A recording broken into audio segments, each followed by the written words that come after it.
अनंत कोटी ब्रह्मांड श्रीराम समर्थ. लाजा योगी लाजा परब्रह्म सच्चिदानंद अनन्यतेशिवाय भगवंताची प्राप्ती नाही. शेगाव निवासी समर्थ सद्गुरु श्री सत्पुरुषाजवळ राहून मनुष्य जर आज्ञापालन शिकला नाही तर तो काहीच शिकला नाही. जो आज्ञापालन करेल त्यालाही भोग भोगावे लागतील हे खरे, परंतु ते आपल्या सोयीने भोगण्याची व्यवस्था होईल. प्रारब्धाचा जोर मोठा विलक्षण आहे. भोग येण्याचा समय आला म्हणजे तो बुद्धीवर परिणाम करतो. तिथे आपण सावध राहून सत्पुरुषाच्या सांगण्याप्रमाणेच वागलो तर प्रारब्धाचा जोर मंदवल्या वाचून राहणार नाही.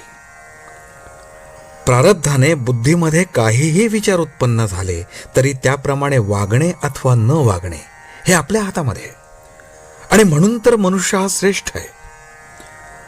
बुद्धीला आवरण्याची युक्ती साधायला आज्ञापालन हे सर्वोत्कृष्ट साधन समजावे.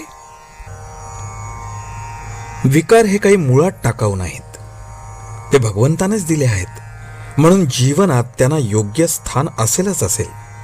किंबहुना व्यवहारामध्ये विकारांची जरूर आहे. मात्र विकारांना आपण सत्ता गाजवून वापरायला शिकलं पाहिजे. विकारांनी आपल्यावर सत्ता गाजवता कामा नये. विकारांना आपण वापरावे, विकारांनी आपल्याला वापरू नये. पहिल्याने प्रपंचातली वस्तू हवी म्हणून भगवंतावर प्रेम करायला लागावे. चिकाटीने ते प्रेम वाढवावे, म्हणजे नंतर वस्तूंचे महत्व निघून जाते आणि भगवंत तेवढा शिल्लक उरतो. भगवंताला एकदा धरला की कोणत्याही परिस्थितीमध्ये त्याला सोडू नये. त्याचे नाम घेतल्याने ते साधते. म्हणून नाम घेत जा असे मी सतत सांगत असतो. प्रपंचात आपण किती कष्ट करतो तितका मोबदलाही मिळत नाही. परमार्थात तसे नाही. परमार्थ जितका करावा तितके तितके समाधान अधिकाधिक असते. ज्ञानमार्ग असो किंवा भक्तिमार्ग असो, खरा मी कोण हे ओळखण्यासाठीच सर्व साधने असतात.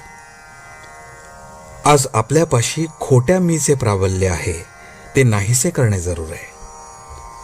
खोटा मी गेला की खऱ्या मीला कुठून आणायची जरुरी नाही.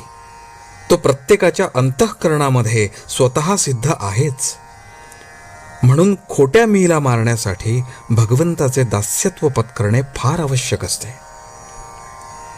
अनन्यतेशिवाय भगवंताची प्राप्ती नाही. त्यातच भक्ती जन्म पावते. नामस्मरण हे भक्ती मार्गाचे मुख्य साधन आहे. नामस्मरणाने भगवंताचे प्रेम अनायास उत्पन्न होते. ते नाम तुम्ही निष्ठेने आणि आनंदाने घ्या, हेच माझे सांगणे. आजचे बोधवचन.